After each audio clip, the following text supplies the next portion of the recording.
Stop making this #1 musician blunder. It's not your drumming. Alright, listen up, you rock stars and aspiring legends. If you're a professional musician, you're screwing up in a colossal way. Seriously, it's the real reason you feel like you're swimming at the very bottom of the musical food chain. Here's the harsh, cold reality. You're pouring a staggering 90% of your precious time trying to perfect your instrument, nailing those fills, honing that ghost note groove, but you're flat out ignoring the most crucial part, owning the audience you're desperately trying to build. You toss your music onto Spotify, you flood TikTok with your clips, and you curate your community on Instagram. Fantastic!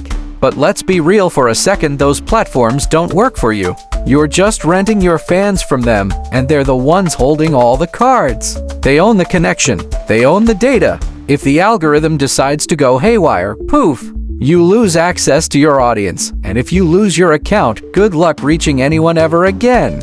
Welcome to the data trap, my friends. You're trading a genuine, valuable relationship for a fleeting like.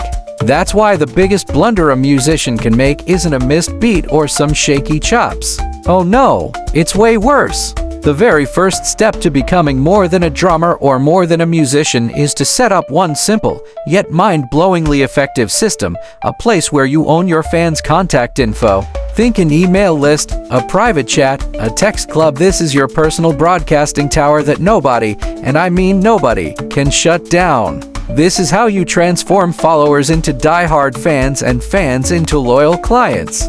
This is your golden ticket to gain leverage in this brutally cutthroat industry. Are you ready to build that list the right way? Follow More Than a Drummer Global and buckle up. Next time, we're diving into the ridiculously simple setup that'll let you capture a fan's data in mere seconds. Trust me, you don't want to miss it.